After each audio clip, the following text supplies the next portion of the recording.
김현정의 뉴스 쇼.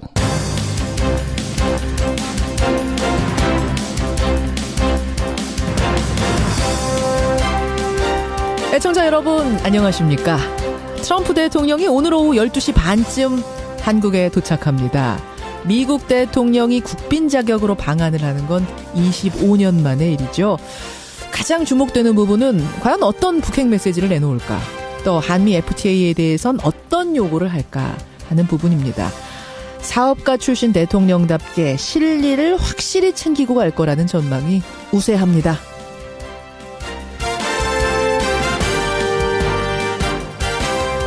그러고 보니까 오늘이 마침 추위가 시작된다는 입동인데요. 이미 한겨울 같은 남과 북 사이에 트럼프 대통령이 더 지독한 겨울을 불러오지는 않기를. 김현정의 뉴스쇼 출발합니다.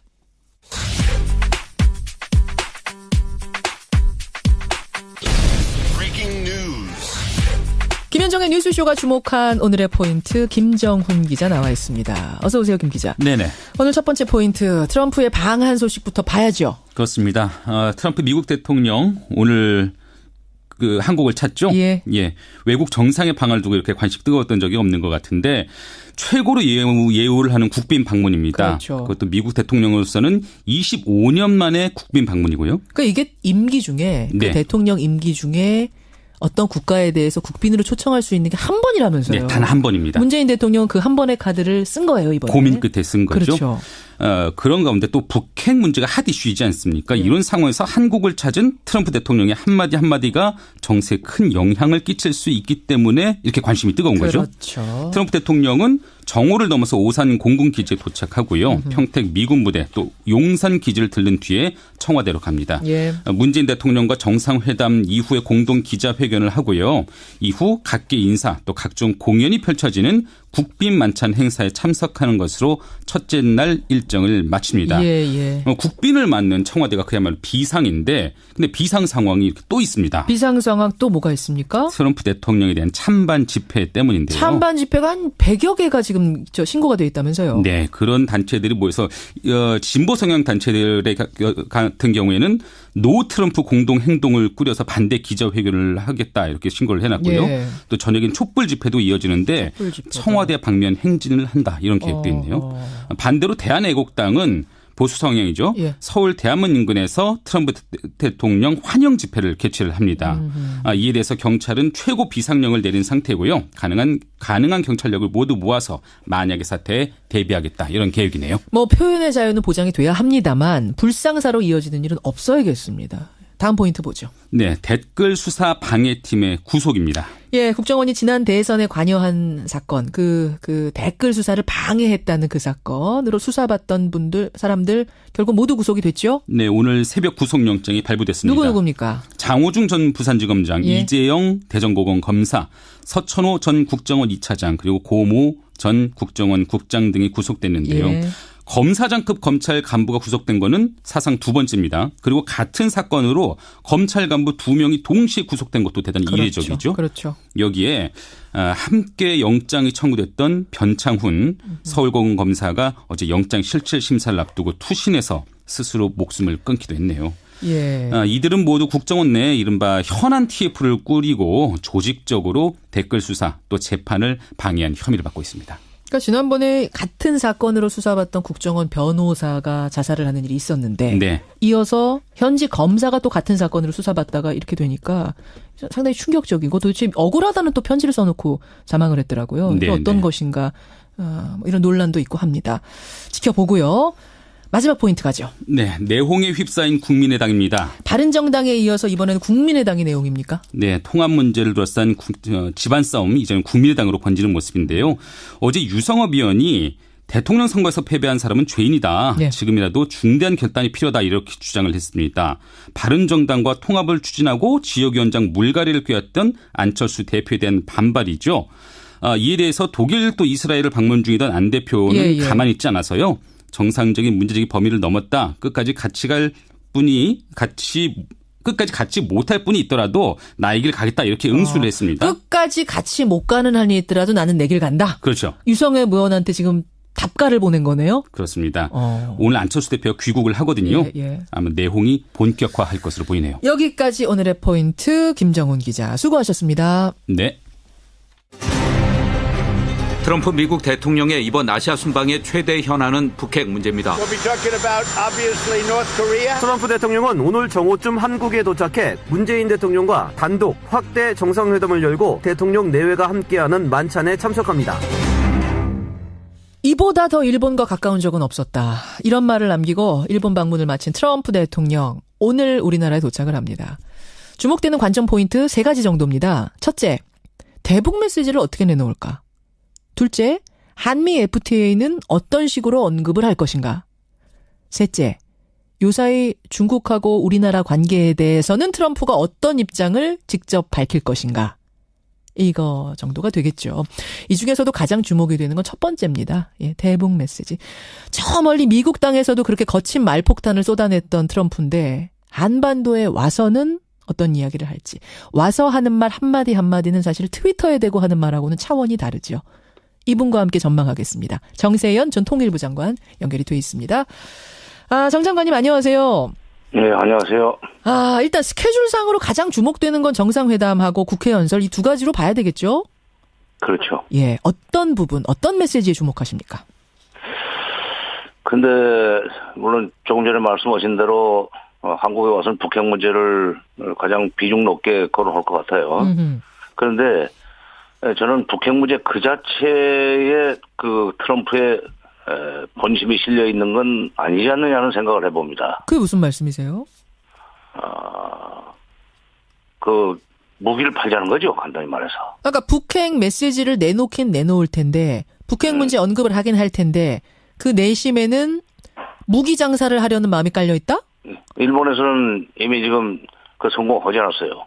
무기 팔고 오지 않습니까? 그렇더라고요. 일본에서는 이제 무역 역조 시정하라는 그런 식으로 압박을 하면서 이제 트럼프 아베로 하여금 무기를 사도록 만들었는데 아베로서는 지금 뭐 그 무역 역조 시정보다는 차라리 무기 사주는 식으로 해서 트럼프의 호주머니를 채워주는 게 훨씬 유리합니다. 왜냐하면 무기를 산다는 얘기는 결국 일본의 군사대국화로 나가는 첫걸음이거든요. 그렇죠. 그런데 우리는 뭐 북핵 문제 핑계대고 무기까지 더 차가지고 군사대국으로 갈 일은 없고 특히 그 일본의 대중국 압박 전략 미국과 그 보조를 같이 하는 거기에 우리가 동참할 필요가 없다고 이미 문 대통령이 선을 긋지 않았어요.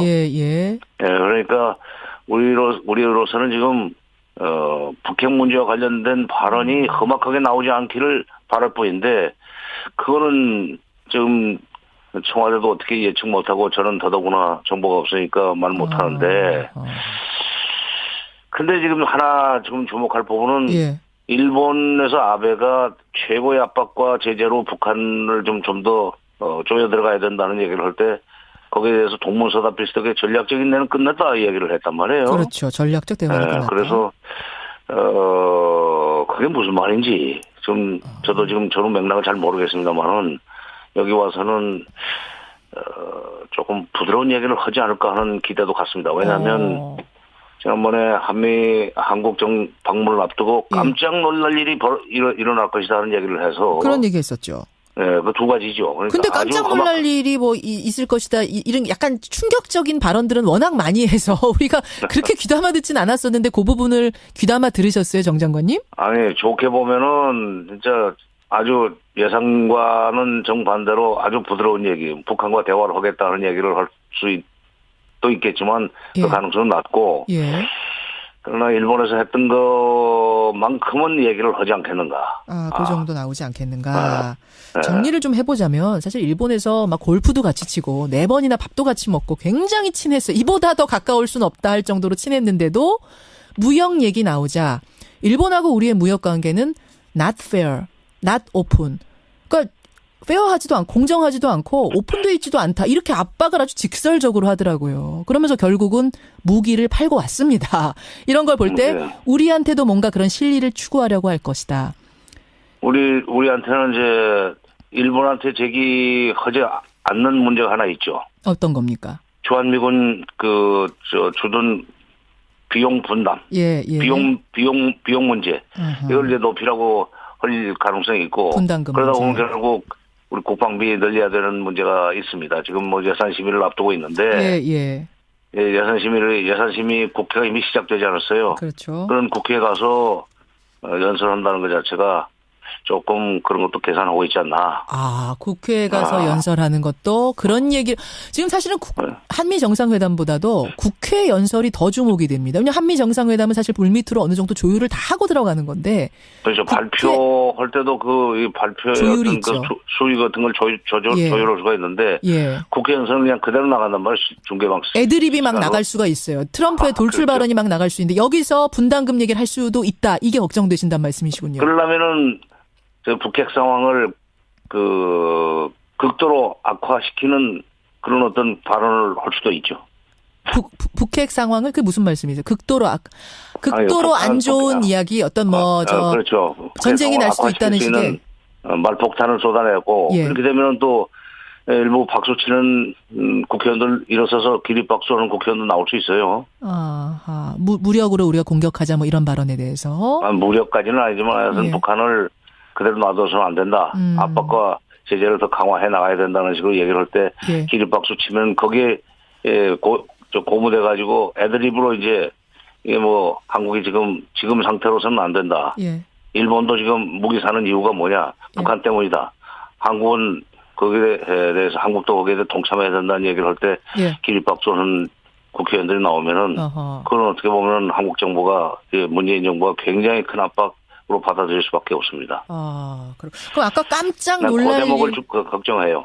깜짝 놀랄 일이 두 가지가 다 가능한데 너무나 대화적인 유화 국면의 이야기를 해서 깜짝 놀랄 수도 있고 반면에 아주 공격적인 이야기를 해서 깜짝 놀랄 수도 있는데 그 두 가지 가능성을 다 지금 열어놓고 보시는 거군요.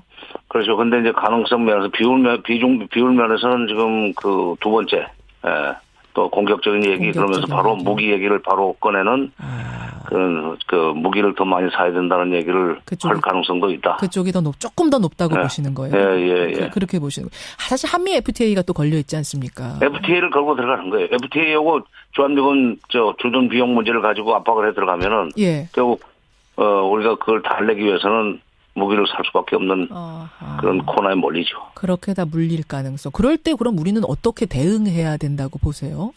무기는 조금 더 사줘야 될지도 몰라요. 그 대신 그러나 압박과 제재 가지고는 북핵 문제 해결 안 된다 하는 것을 분명히 문 대통령이 트럼프한테 얘기를 하고 설득을 해야 됩니다. 그리고 우리가 뭐 계속 그 미국과 보조를 같이 하겠지만 그래도 미국과 북한 사이에 그동안에 쭉 이어져 왔던 물밑 대화 이거 수면 위로 올려라 말이야. 미국에서도 이미 여러 번 국무장관, 국방장관이 외교로 풀어야 된다는 얘기도 했고 북한의 미국 국장도 러시아까지 가가지고 그동안에 미국 간의 물밑 대화가 있었다는 얘기를 자백하지 않았느냐. 그럼 우리 알려진 비밀이었지만 이제 양쪽에서 다 얘기를 했으니까 수면 위로 올리고 미국 그러니까 대화와 접촉과 대화를 시작해서 육자회담을 재개할 수 있는 그런 어떤 판을 만들어라. 그리고 그렇게 되면 우리도 남북 대화에 어떤 물꼬를 좀 터봐야 되겠다. 특히 평창 올림픽 문제도 있고 또 설계기 이산가족 상봉 문제도 있으니까 우리도 좀 남북 대화를 해야 되겠으니 미국 간에도 대화를 하는 그것은 첫 단추를 좀 꿰줬으면 좋겠다. 한국 방문을 계기로 해서. 그 의견은 분명하게 내야 된다는 말씀이군요. 전쟁은 안 된다. 압박을 하되 전쟁은 안 된다. 궁극적으로는 대화다. 이런 그동안 문재인 대통령의 메시지를 이번에도 정확하게 전달할 필요가 있다는 말씀. 전쟁은 안 된다는 건 분명히 여러 번 얘기했고 아마 그것은 미국도 그 얘기 나오리라고 예상하겠지만 압박과 제재에 그동안에 동조했는데 이거 가지고 안 되지 않느냐. 북한 태도 변화가 전혀 없다. 그렇다면 이제는 대화 쪽으로 좀 방점을 찍어야 되는 거 아니냐 하는 얘기를 문 대통령이 해줘야 돼요. 해줘야 된다. 저는 좀 정리가 되네요. 사실 이제 트럼프 대통령을 놓고는 사업가 출신이고 뭐 심하게는 이제 평론가들이 장사꾼이다 이런 이야기도 하지 않습니까? 장사꾼처럼 가는 곳마다 딜을 한다. 그런 어떤 실리 추구의 대통령이라는 거, 그런 행보를 보일 거라는 걸 깔고 이것이 북핵과 한미 FTA, 한중 관계 언급할 때 다 그런 것들이 깔려 있을 것이라는 걸 계산해 넣고 우리도 카드를 준비해야 된다. 이런 말씀이세요. 그러니까 우리가 물건을 좀 사주더라도 예. 무기를 좀 사주더라도 대화 쪽으로 넘어가자는 얘기를 이제부터는 대화 쪽으로 좀 넘어가자는 얘기를 문 대통령이 해야 돼요. 다른 뭐 아베는 할 일도 없고 예. 중국의 시진핑도 아마 그 비슷한 얘기는 할 겁니다. 예, 예. 뭐 중국이 미국 무기 살 일은 없지만은 예. 대화적으로 가야 된다는 얘기를 할 거란 말이죠. 그러니까 그거는 우리가 미리 그런 식으로 해서 대화 쪽으로 물꼬를 트는 소위 첫 단추를 꿰었다는 게 확인이 되면은 예. 북한도 남북 대화에 상당한 정도의 성의를 보이리라고 나는 생각합니다. 우리도 활용을 해야겠군요. 트럼프의 방안을 그렇죠. 그런 식으로 활용할 수 있는 이런 카드를 좀 준비해야 된다는 말씀. 지금 말씀 쭉 듣고 보니까 국회 연설에서 트럼프의 애드립이 거칠게 터지지 않았으면 좋겠다. 이런 바람도 좀 가져보고요. 오늘 방한 그리고 정상회담 이어지는 국회 연설까지 지켜보겠습니다. 정세현 장관님 고맙습니다. 예. 예, 정세현 전 통일부 장관이었습니다.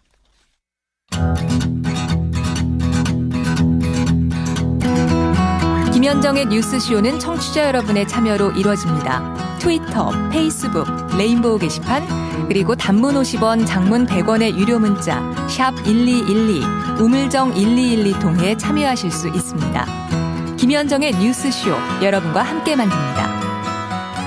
김성환의 행간 시사평론가 김성환 씨 나오셨습니다. 어서 오십시오. 네, 안녕하세요. 오늘은 트럼프 방한 소식으로 뉴스들이 거의 덮이는 분위기인데 네. 그중에서도 아주 중요한 행간 하나를 잡아 오셨네요. 네. 이 국제탐사보도 언론인 협회 예. 발 파라다이스 페이퍼스 파문이 전 세계 정가를 흔들어 놓고 있습니다. 파라다이스 페이퍼스. 네. 예. 이 대표적인 조세 회피처인 영국령 버뮤다에 본사를 둔 로펌 이 애플비가 67년 동안 관리해온 내부 파일 1,300만 건을 입수를 했는데요. 1,300만 건. 네. 어마어마합니다. 이 전 세계 67개국 언론사와 공조를 해서 이곳에 투자한 인사들의 명단을 출연했습니다.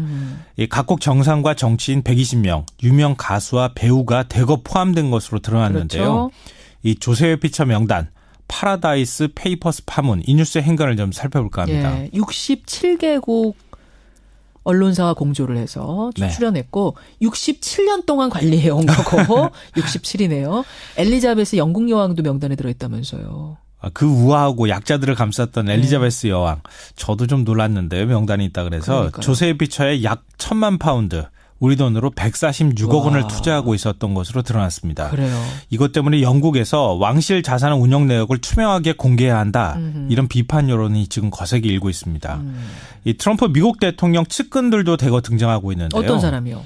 이번 아시아 순방에도 동행한 월버 로스 미국 상무장관, 이 푸틴 러시아 대통령 측근이 운영하는 에너지 기업에 투자를 해서 막대한 이윤을 남긴 것으로 드러났습니다. 예. 이 외에도 또 낯익은 이름이 등장합니다. 어떤 거요? 렉스 틸러슨 국무장관. 틸러슨 국무장관? 네. 이 게리콘 백악관 국가경제위원회 위원장. 예. 뭐 이렇게 해서 강요와 정치적 후원자 10여 명의 이름도 들어 있습니다. 이 밖에도 트리도 캐나다 총리의 수석 정치자금 모금책도 있고요.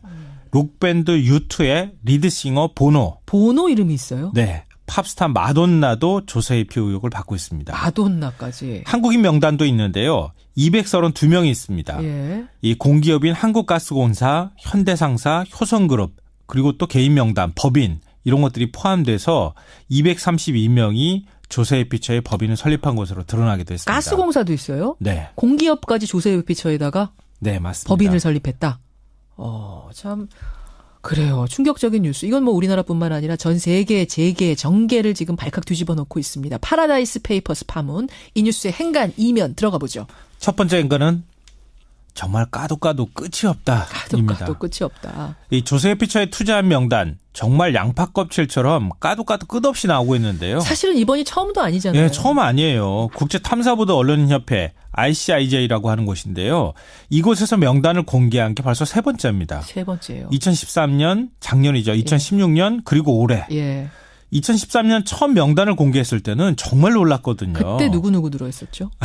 너무 명단이 많아서 몇 명만 말씀드리면 아제르바이잔 대통령, 러시아 부총리 부인, 마르코스 전 필리핀 독재자 장녀, 몽골 국회 부의장, 등등해서요. 대통령부터 고위 강요, 재벌가의 이름이 줄줄이 당시에 공개가 됐었습니다. 우리나라에서는 그 뉴스타파가 취재를 해서 공개한 적이 있었죠. 네, 명단을. 맞아요. 조세 회피처에다가 돈 넣어놓은 사람들. 우리나라도 외국 못지않게 놀라운 이름들이 많이 들어있는데요. 이명박 전 대통령 사돈과 효성, 그랬죠. OCI, 대한항공 등등 250명 가까운 재벌가 명단이 확인이 되게 됐습니다. 예. 이 작년에는 파나마 페이퍼 파동이 또 터졌는데요. 이 파나마의 로펌 모색 폰세카라고 하는 곳에 내부 자료를 입수해서 분석을 했는데 이름이 어려워요. 모색 폰세카의 네. 내부 자료를 입수했더니 2013년 공개한 자료에 비해서 무려 10배가 많은 자료가 나왔습니다. 하하. 푸틴 러시아 대통령, 시진핑 중국 국가주석 매형 덩자구이. 시진핑의 매형? 네. 이 캐머런 영국 총리의 아버지. 네. 아르헨티나 대통령. 하하. 뭐 정말 대단한 사람들이 다 들어있었고요. 진짜요. 우리나라에서는 노태우 전 대통령의 장남 노재원 씨가 예. 조세 회피처에 3개의 페이퍼 컴퍼니를 세운 사실이 드러나서 또 놀라게 하기도 했습니다. 그런데 이번에 또 나오는 거죠. 그러네요. 과연 이게 끝일까요? 아닐 것 같아요. 아니겠죠. 아닐 것 같아요. 아직도 분석해야 할 자료가 산더미인데요. 앞으로도 계속 명단이 공개될 겁니다. 그래요. 예. 두 번째 행간은 뭡니까? 두 번째 행간은 채로 한강물 걸러내는 격이다입니다. 채로 한강물을 걸러내는 격이다. 네, 우리 음식할 때 사용하는 채 있잖아요. 예. 걸러내는 거. 이걸로 한강물 걸러내면 어떻게 될까요? 그건 제정신이 아니구나. 이러죠. 걸러내질까요? 절대 그냥 안 되죠. 빠져나오겠죠, 물이. 물론이죠. 이 조세회피처 투자 명단을 적발하는 과정이 이렇다는 얘기입니다. 아하. 매번 명단이 공개될 때마다 엄청나게 큰 소란이 벌어지는 것 같잖아요. 그렇죠. 근데 조금만 시간이 지나면 언제 그런 일이 있었냐는 듯이 별일이 없습니다. 이제는 사실은 크게 놀라진 않아요. 우리나라 분들은 뭐 그러려니 할 정도 수준이 됐어요. 예, 이제. 맞아요. 이렇게 매번마다 들어가니까 우리나라 재벌들은 뭐 다 들어가 있는 거 아니야? 이렇게 안 생각할 들어가 정도가 있으면 됐어요. 더 이상한 거 아니야? 네. 이럴 정도 수준이 됐으니. 정치인이 좀 들어가면 어떨까? 그러면 좀 충격적인 얘기가 되지도 그러게요. 않을까? 뭐 이런 생각도 드는데요. 2013년에도 역외 탈세가 의심되는 한국인 182명 명단이 공개가 됐거든요. 그렇죠. 근데 이 중에서 세무조사를 받은 인원이 몇 명 될까요? 몇 명이나 돼요? 48명입니다. 왜요? 왜 그렇게밖에 안 됩니까? 검찰에 고발된 경우는 전체의 0.5%인 단 3명에 불과했습니다. 작년에 공개된 명단 195명 명단 앞으로 어떻게 처리될지도 모르고요. 이번에 공개된 명단도 어떻게 될지 모릅니다. 왜 이런 현상이 발생할까? 아까 물어보셨잖아요. 막상 조사해보면 이중국 적자라고 해서 쏙 빠져나가고 깡통계좌라고 해서 쏙 빠져나가고 이미 투자하고 싹 흘러서 지나가 버린 거예요. 쏙 빼가지고. 국내에 살지 않으면 세법 적용을 또 받지 않아서 쏙 빠져나가고 모두 요리조리 법망을 다 빠져나간다는 겁니다. 이러니까 찾아내도 끝이 없게 계속 나오는 거고요. 찾아내봐야 별 소득이 없는 이런 현상이 발생하고 있다는 거죠. 그런 거군요. 예, 기가 막힙니다. 마지막 행간 뭔가요? 마지막 세 번째 행간은 유리알 지갑인 서민만 불쌍하다입니다. 이 세상은 넓고 조세회피처는 차고 넘칩니다. 예. 경제협력개발기구 OECD 기준에 따라서 조세회피처로 규정한 곳이 36개국이고요. 각국이 개별적으로 지정한 곳까지 합하면 50개국 이상입니다. 와. 네덜란드, 영국, 스위스, 싱가포르, 홍콩, 아일랜드, 심지어 미국도 조세회피 천국이란 말을 듣습니다. 미국도요? 주별로 한 3개 주 정도에는 거의 세금을 안 매깁니다. 탈세를 하려면 얼마든지 할 수 있다. 네. 구멍이 있다. 왜 미국의 유명 IT 기업들이 한 주에 꽉 몰려 있을까요? 그런 곳이 다 이유가 있군요. 세금이 별로 없는 곳입니다. 예. 그러니까 탈세를 하려고 하면 얼마든지 할 수 있다고 하는 건데요.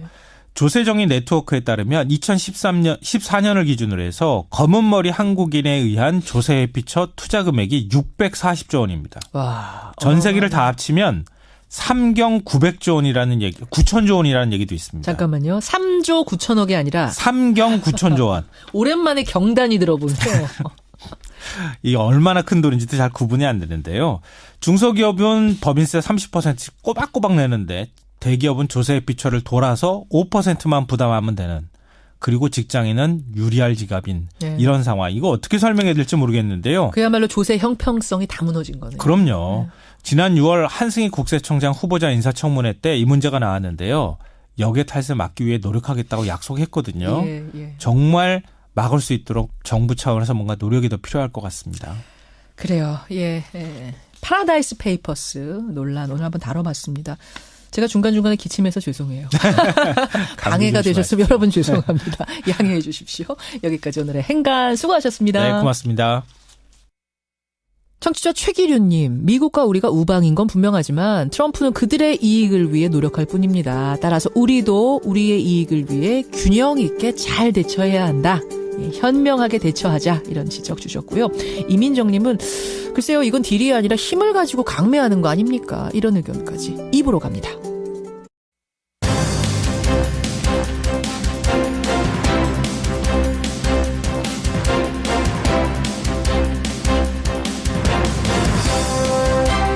김현정의 뉴스쇼 2부 출발합니다. 지난 10월에요. 감찰 조사를 받던 경찰이 스스로 목숨을 끊는 일이 있었던 게 뒤늦게 알려졌습니다. 물론 잘못이 있으면 감찰 조사 받아야죠. 그리고 적절한 징계도 있어야죠.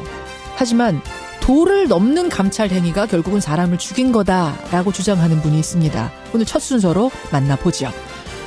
화요일의 코너 뉴스닥도 준비가 되어 있습니다. 사실은 그동안 바른정당 이준석 최고위원한테 웃으면서 바른정당 어떡하냐 우리가 이랬었는데 정말 오늘은 웃음기 빼고 얘기해야 될 것 같습니다. 바른정당발 야권 재편 얘기 오늘 뉴스닥에서 중점적으로 다뤄보죠.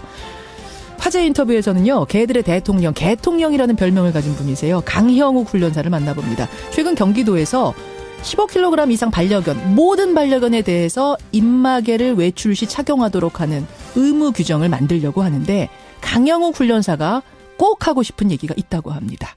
50원의 단문, 100원의 장문 유료 문자 샵 1212 카톡 레인보우까지 열어놓고 출발합니다. 지난 10월 26일 충북 충주경찰서에서 근무하던 한 여경이 스스로 목숨을 끊는 일이 일어났습니다. 알고 보니까 이 여경은 충북지방청의 감찰 조사를 받고 있던 중이었는데요. 그 과정에서 불법 미행, 이런 식의 무리한 감찰 조사가 진행됐다는 사실이 뒤늦게 밝혀졌습니다. 경찰이 잘못을 하면 감찰 받아야죠. 징계도 받아야죠. 하지만 어떤 부분이 무리였길래 이 여경은 스스로 목숨을 끊어야 했을까요? 경찰의 내부 감찰 문제에 이번뿐이 아니다 주장하고 나선 분, 경찰인권센터 장신중 소장 연결을 해보겠습니다. 소장님 안녕하세요. 예, 안녕하세요. 예, 숨진 여경분, 이 피모 경사신데 어떤 이유로 처음에 감찰이 시작이 된 겁니까? 예, 처음 감찰이 시작된 것은 익명의 투서 때문입니다. 익명의 투서가 접수가 됐어요? 예, 자신의 신분을 밝히자는 익명의 투서가 두 군데 아마 거의 동시에 접수된 것으로 저희들이 확인을 하고 있는데요. 어디와 어디입니까? 하나는 충주경찰서 근무하는 곳에 투서가 접수됐고. 근무하는 경찰서에 하나. 예, 하나는 상급관청인 충북지방청 감사실에 투서가 접수된 겁니다. 충북경찰청으로 또 하나. 예. 그러면은 투서가 접수되면은 감찰 시작되는 거잖아요. 그런데 원칙적으로 익명의 투서는 조사를 하지 않고 음해성 투서라고 판단되기 때문에 파기하는 것이 원칙입니다. 원칙상, 규정상. 예. 실명이 아닌 익명의 투서들은 이거는 모함일 경우가 많기 때문에. 예. 가치를 두지 않고 아예 각하시켜버리는군요. 예, 그렇습니다. 그래서 그 원칙에 충실해서 경찰서에서는 이것을 각하를 했어요. 예. 그런데 충북지방청에서는 이것을 감찰을 시작을 합니다. 감찰을 시작을 했는데 어떤 식으로 감찰이 이루어졌길래요? 미행하고 감시하고 사찰하고 그 행동을 동영상으로 촬영하고 사진을 촬영하고 인권 침해 행위를 한 것이죠. 미행을 그러니까 경찰서 안에서 하는 행동을 본 게 아니라 출근부터 퇴근까지 혹은 집으로까지 따라가면서 미행을 했다? 그렇죠. 미행하면서 촬영도 했다고요? 그렇습니다. 아니 물론 이제 들으시는 분들 중에 원래 감찰이라는 것이 그 사람 모르게 뭔가 증거를 잡아야 되니까 은밀하게 조사하는 게 맞지 않느냐라고 생각하시는 분이 계실지도 모르겠어요. 예, 그런데 근무 태도와 관련해가지고 감찰을 한다는 거는 있을 수가 없는 일이죠. 가령 이것이 중대한 범죄 행위라든가 부패 행위 같으면은 그거는 가능성이 있을 수도 있어요. 뭐 어디서 돈을 받는다라든지. 그렇죠. 부패 행위면은 그렇게 할 수 있지만. 이것은 이제 근무 태도에 관한 투서였군요.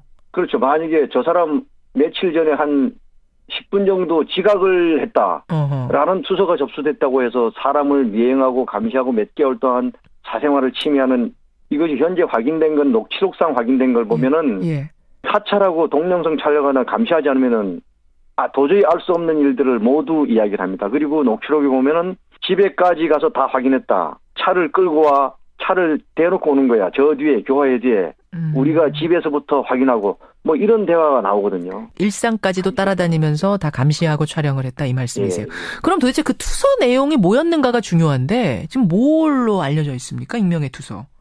자, 현재까지 저희들이 파악된 걸로는 예. 이 두 분이 워킹맘이거든요. 이제 부부 경찰관입니다. 부부 경찰관. 예. 예. 그래서 자, 그런데 남편이 거의 이제 애를 아침에는 거의 챙기죠. 예, 예. 근데 1년에 한두 번 혹간 어떤 일이 발생하냐면은 남편이 경찰서에 연락을 받고 출근해야 할 상황이 생깁니다. 어쩌다가 응급 상황이 발생해서 남편이 아이를 봐야 되는 시간에 출근을 하는 경우가 있는 거군요. 그렇죠. 예, 그렇죠. 예.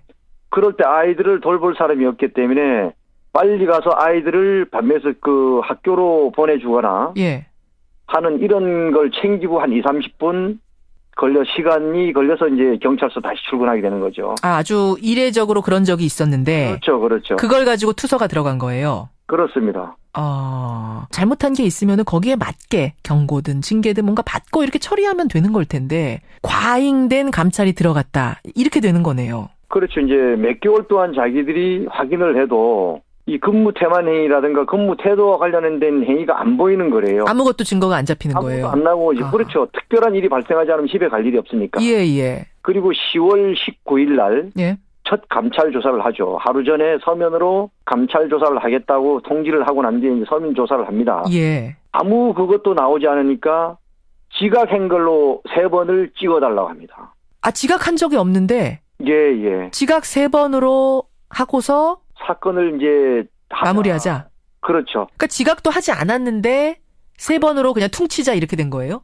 그렇죠, 그렇죠. 거기에 이제 이렇게 말을 합니다. 예. 인정을 해야지 끝나지. 그렇지 않으면 본청에서 또 조사가 나오고 이건 명백한 협박이죠. CCTV를 깔 수밖에 없다. 경찰서 CCTV를 모두 조사하겠다. 그러면서 지각을 3개 찍어라 합니다. 그 CCTV를 다 깐다는 부분에서 이 피경사가 심하게 압박을 받았을까요? 19일 조사 때는 징계를 받든 뭐 하든 그냥 편하게 살겠다 이렇게 하고 하는데 이게 반전이 일어나는 게 25일 날 감찰이 다시 내려옵니다. 10월 25일 날 2차 조사. 예. 2차 조사인데 이때도 절차를 어기고 서면 통지를 안 하고 오라고 하기 때문에 이거는 자기가 감찰 조사를 하겠다는 통보를 안 받았으니까 단순한 면담인지 알고 그냥 올라갑니다. 예. 그것도 안 가져가서 그 자리에서 아마 참혹한 협박 공갈이 이루어진 것 같아요. 그 수사팀까지 진흥팀의 근무하는 수사관까지 포함시켜서 내려보냈다고 지금 알려져 있거든요.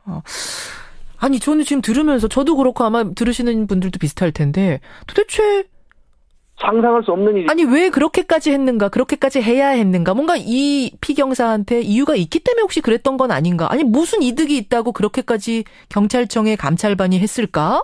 자신들의 성과를 올리기 위해서라고 저희들은 거의 확신을 하고 있습니다. 성과를 위해서? 예, 자체인지 처분 실적이라는 성과 지표가 있어요. 자체인지 처분 실적. 예. 그러니까 감찰반이 활동을 해서 조사를 해서 스스로 인지해서 밝혀내는 사건. 그렇죠. 그렇게 하면은 이걸 가점을 줍니다. 바로 이 성과 때문에 그리고 그 부서의 장도 그런 것에서 자유로울 수 없으니까 이거를 이상한 사건으로 키워서 만들려고 했던 것이죠. 그렇기 때문에 감찰에 수사관이 포함되는 경우는 죽었다 깨어나도 없었습니다. 제가 근무하는 동안에. 32년간. 그런데 감찰팀의 수사관까지 포함시켜서 너 형사 입건을 할 거야라는 공갈이거든요, 사실상. 아니 형사 입건을 어떻게 합니까? 지금 증거도 아무것도 없고 본인이 인정한 것도 없는데 무슨 형사 입건을 한다는 거죠? 그러니까 이거는 만들겠다는 얘기나 아니면은 심리적 압박을 주기 위해서 수사관을 포함시켰다는 것이죠. 어떤 일이 있는지 정말 감찰 조사가 시작되고 내려오지 않으니까 그 상급자가 쫓아 올라가서 이게 도대체 무슨 짓이냐고 이런 법이 어디 있냐고 난리를 칩니다. 아하. 갑자기 불러서 이러는 게 어딨냐 하니까. 그럼요. 그다음에 내려온 이 아마 얼굴이 엄청나게 굳어있고 혼이 빠져있는 것 같다는 것이 주민의 증언입니다. 혼이 빠진 채 몇 시간 조사받은 거예요? 두 번째 조사. 3시간을 받았는데. 3시간 받고 돌아왔는데 혼이 빠져 있었다. 그렇죠. 어떤 내용을 받았는지 완전히 혼이 빠져있는 것 같은. 주변에다가 뭔가 남긴 이야기나 뭐 유서나 이런 건 없습니까? 없죠. 지금 그렇게 2차 조사 받고 와서 바로 다음 날 사망을 한 거죠. 그렇죠. 예, 목숨을 스스로. 그날 새벽이죠, 그러니까. 그날 새벽에. 아예 감찰을 할 필요성이 있다면 반드시 해야죠. 예. 내부 감찰이 허술해서 항상 이게 비판을 받는 일인데 예. 이번에는 정반대로 그 감찰이 매뉴얼을 따르지 않고 과잉해서 무리한 사생활 침해까지 무리한 성과주의로 이어졌다면 이건 문제일 텐데 충북지방청의 입장은 이렇더군요. 경사가 경찰서 바깥도로에 주차하는 걸 영상으로 촬영한 건 맞다. 하지만 출근을 늦게 한다는 내용을 확인하기 위해서지 미행한 적 없고 사실관계를 확인하려고 한 것이므로 이거는 감찰 조사한 게 아니라 투서를 확인하는 과정이었다. 이렇게 해명을 했습니다. 어떻게 보세요? 미행을 하지 않고 그 동영상을 주차하는 건 어떻게 찍죠? 감찰 조사를 하면서 그 녹취록에 보면은 따라다니고 미행한 것이 그대로 나옵니다. 그러니까 어느 한 지점에 서서 이렇게 촬영한 게 아니라 파파라치처럼 따라다녔다는 말씀. 그렇죠. 지금 이렇게 문제 제기를 하고 나선 이유는 이런 일이 종종 있었다. 이런 말씀이세요? 또 있었죠. 바로 지난해 7월인가요 있었죠. 어떤 일이었습니까? 동덕청 경찰서 고 최모 여순경. 친구와 만나서 소주 한 잔 정도를 먹습니다. 그러니까 음주 측정을 하니 한 규정 수치에 미달하는 0.025 정도 되는 것을 엉뚱한 이성관계까지 막 뒤져가지고 나중에 자살로 몰아가죠. 음주 운전을 했어요. 그럼 거기에 맞는 징계를 했으면 됐는데 이것도 역시 사생활까지 털어서 결국은 죽음으로까지 이것도. 아하. 알겠습니다. 성과를 위해서 무리한 감찰, 결국 죽음으로까지 몰아넣는 감찰을 했다. 지금 이런 문제 제기를 하고 있습니다. 다시 한번 정리를 좀 분명히 해보지만 감찰이라는 건 내부 감찰 중요합니다. 그리고 내부 제보 역시 중요합니다. 하지만 그것이 정해진 매뉴얼, 규정에 따라야지 과잉해서 사생활 침해, 사찰까지 허용되는 수준은 아니라는 거. 이건 분명한 것인데 도를 넘은 성과주의가 불러낸 참사가 아닌가 이런 생각이 드네요. 알겠습니다. 오늘까지 말씀을 듣고요. 이 사건이 어떻게 처리되는지 저희도 관심 갖고 보겠습니다. 고맙습니다. 시민단체입니다. 경찰인권센터 장신중 소장이었습니다.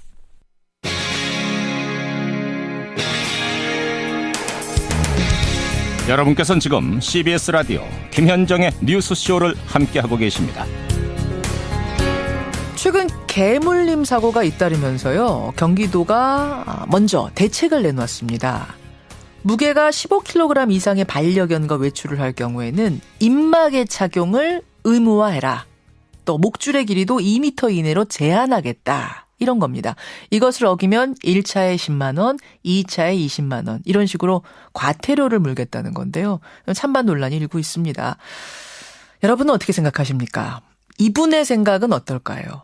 일명 개통령이라는 별명을 가지고 있는 분이죠. 개들의 대통령 강형욱 훈련사 오늘 화제 인터뷰에서 만나보겠습니다. 강형욱 훈련사님 안녕하세요. 네, 안녕하십니까. 개통령이란 별명은 어떻게 마음에 드세요? 너무 과분한 것 같아요. 너무 과분한 것 같고 그냥 반장 정도면 충분할 것 같아요. 개반장? 그래요. 대통령이라고 하면 맨날 혼나야 되니까 반장 정도면 충분합니다. 너무 책임감이 무거우니까. 그래요. 요즘에 정말로 잇따라 개물림 사고가 벌어지면서 우리 개 반장님, 개통령님의 마음 많이 무거울 것 같아요. 두 가지인 것 같아요. 하나는 정말 인간적으로 좀 속상한 거.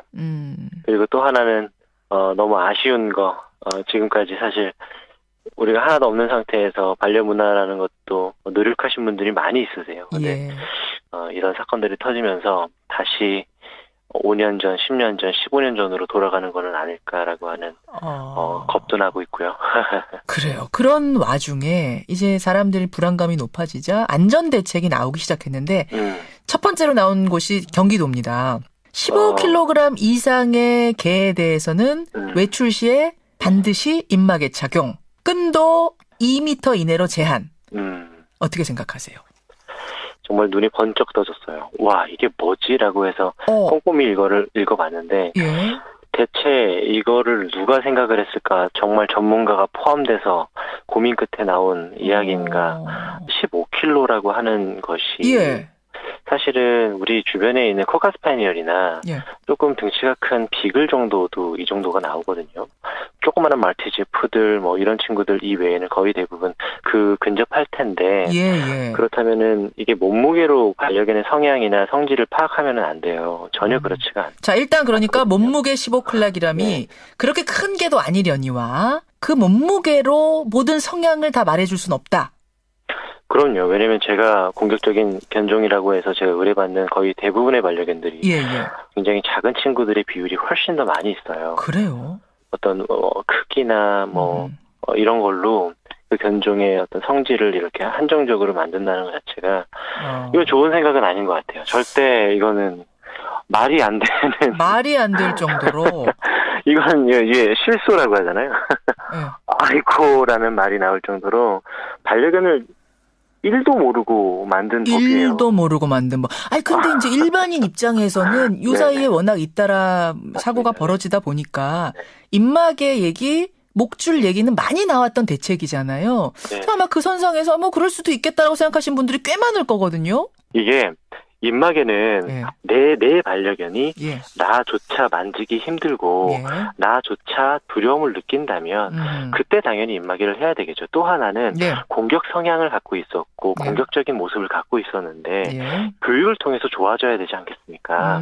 근데 교육을 할 때 반드시 산책이라고 하는 걷고 냄새 맡고 소변 보고 이런 활동들의 순환이 필요한데 밖에 나갔을 때 공격적이라면 위험해질 수 있으니 그런 친구들의 교육상, 치유상 입마개를 하는 게 어떻느냐라고 하면서 입마개를 추천하는 거지. 알겠습니다. 모든 반려견에게 입마개를 하라는 것은 그래. 그러니까 말하자면 사람마다 성향이 다 다른데 어떤 문제가 있는 공격적인 어떤 사람들 때문에 모두에게 입마개를 씌우면 안 되듯이 걔도 똑같이 생각해야 된다 이런 말씀이 맞을까요? 그럼요. 입마개를 안 알고도 얼마든지 잘 지낼 수 있는 반려견들이 너무 많아요. 사실 우리는 알고 있어요. 지금 모든 반려견에게 15kg 이내의 반려견들은 모두 입마개를 하라는 것은 이상, 너무 지나친 거고요. 이거는 강아지를 친구라고 생각하면서 동물하고 같이 살겠다라고 하면서 시작한 게 아니라 그들은 혐오스러운데 우리에게 피해를 끼치지 않기를 바라는 것부터 시작된 거예요. 한마디로 전혀 이들하고 살아본 적이 없는 전혀 이들을 알지 못하는 분들이 생각해낸 것 같아요. 아주 쉬운 대책을 하나 내놨다 이렇게 생각하시는 거군요. 아주 간단한 대책으로 그냥 획일적으로 다 막아버려라. 네, 맞습니다. 맞아요. 또 반대편에서는 이런 말씀도 하실 수 있어요. 아니 개한테 물려서 사람이 죽을 정도가 지금 된 상황이면 그럼 뭔가 뾰족한 대책이 나와야 되는데 이 궁여지책으로 이런 방법이라도 내놓는 거 아니겠는가? 뾰족한 대책을 그럼 말해보시오 한다면 어떤 걸 말씀하실 수 있을까요? 저 같은 경우에는 첫 번째로 반려동물 등록제라는 게 있어요. 반려동물 등록제? 네. 이걸 하면서 1년에 한 번씩 광견병 주사를 맞는지도 다 기록할 수 있고요. 그리고 이걸 하면서 위험한 반려견과 또 착한 반려견, 또 얼마든지 잘 사는 반려견을 우리가 다 기록할 수 있고 알 수 있거든요. 그리고 그 사람의 반려견이 누군가를 물었다면 그거에 대해서는 그 사람에게 책임을 물 수 있죠. 무겁게 물어야 된다, 그때는. 그렇죠. 그럼요. 그건 굉장히 무겁게 물어야죠. 굉장히 무겁게 물어야 굉장히 무겁게 물어야죠. 그리고 또 하나는 이게 있어요. 줄을 풀어놓거나 아니면 배변을 치우지 않는 사람에게 과태료를 몇 배로 물겠다. 반려견을 키울 때 정말 강한 책임감을 물 수 있는 법이 있기를 바라요.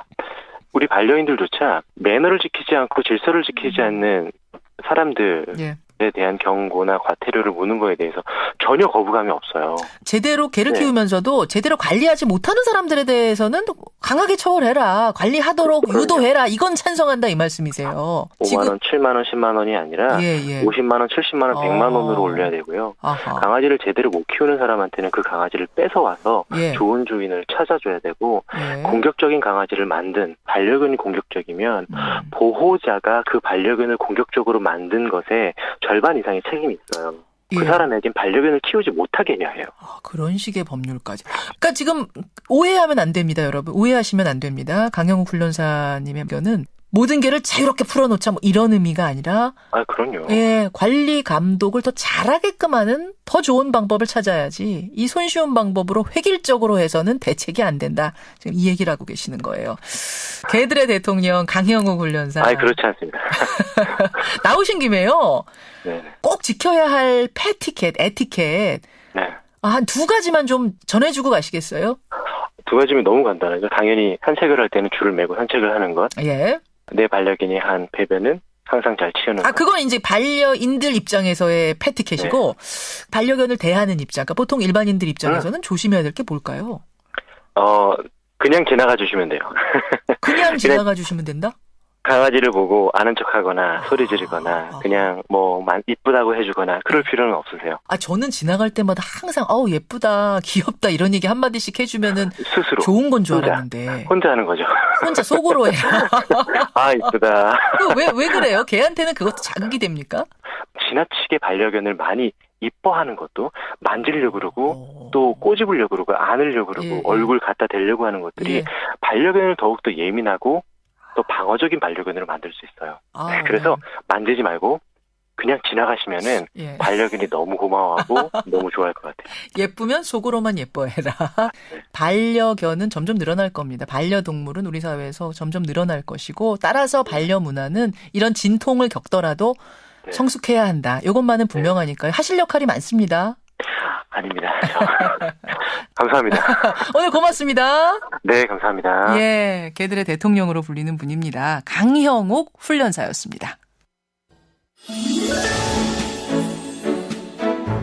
CBS 특별기획 2017 대한민국 소리유산. 오늘은 추억의 소리를 찾아 장터 한 바퀴 정선 5일장 편입니다.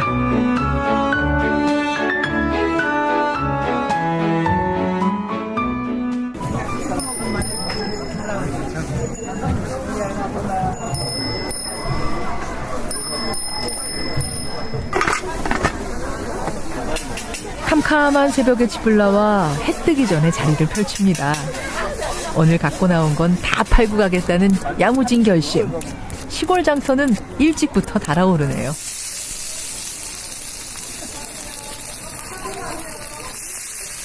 요거는 수수 볶음이고요. 요거는 메밀 전병. 저거는 메밀 전. 요거는 녹두전. 옛날 음식. 없을 때 먹던 음식. 네. 한 번씩 오시면 맛보시려고 들어오시죠. 드셔보셔요. 무슨 하나 있어요. 할머니 치마꼬리 잡고 따라오던 꼬마들이 귀민머리 센 중년이 되어 다시 찾는 곳. 처음에는 강원도 사람들만 아는 장이었는데 어느새 전국 최대 규모의 재래시장이 됐습니다. 정선 울장 왔어요. 놀러 왔어요. 곤드레 처음 봤는데 너무 신기했어요. 저는 하남시에서 왔고요. 근처에 이제 캠핑 왔다가 방이 있다 그래가지고 그래서 보러 왔습니다. 규모 자체도 클 뿐더러 약초 같은 것들이 많이 나와가지고 또 다른 장하고는 또 비교해서 볼 게 있네요. 이것도 내가 이제 말려서 해. 모든 거 말려가지고 삶아서 말려가지고 이렇게 해서 서로 믿고 사가는 거지 뭐.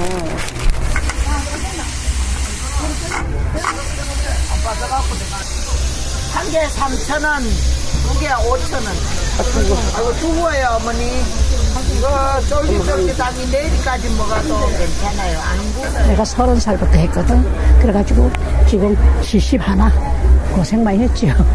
말이 쉽지 42년인데. 그래도 감사하다. 그 먼 데서 전라도 어디서 왔어요. 또 부산서 왔어요. 또 대전서 왔어요. 뭐 이렇게 오시잖아. 그럼 아우 감사하다고. 그 먼 데서 오시느라 고생 많으셨네요. 그래. 여기 옛날에는 그 삼척서 꽃감을 한 접 사면은 100개인데 굽이 하나 들어와서 하나 먹고 하나 들어와 하나 먹고 마지막 굽이 오니까 100개가 다 나가더라. 그래 100굽이라는 거야. 강릉 삼척에 소금 사러 가셨는데 있을 제 올래 예전부터 있어 전해 내려온 시장을 부르는 말 재래시장. 굽이굽이 이어지는 강원도 골짜기처럼 정선 아리랑처럼 정선 5일장의 먹거리와 사람들 그리고 이야기들이 오래오래 계속되기를 소망합니다.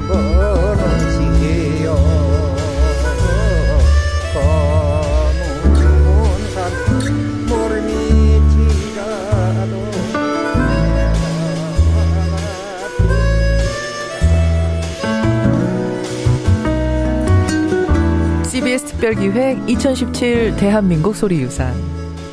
오늘은 정선 5일장의 소리를 담아봤습니다.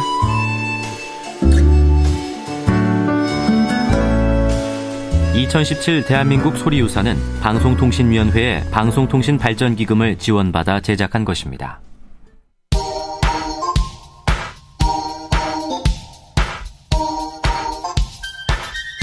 김현정의 뉴스쇼 CBS 라디오와 함께하고 계십니다.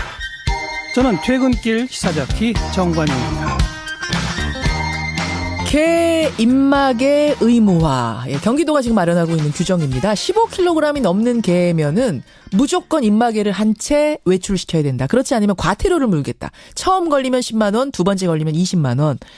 여기에 대해서 강영욱 훈련사, 개통령이라는 별명을 가진 강 훈련사는 말도 안 되는 소리다. 개에 대해서 1도 모르는 사람들이 만든 거다. 지금 거세게 반대하셨어요. 들으시고 박찬수 님도 탁상 행정의 전형 같습니다. 몸무게로 맹견을 규정 짓는다니 말이 됩니까?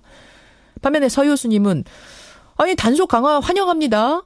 이러셨고요. 박준영 님도 입막에 찬성한다. 이분은 시각장애인이신데 꼬리치며 달려드는 거 너무 겁이 난다.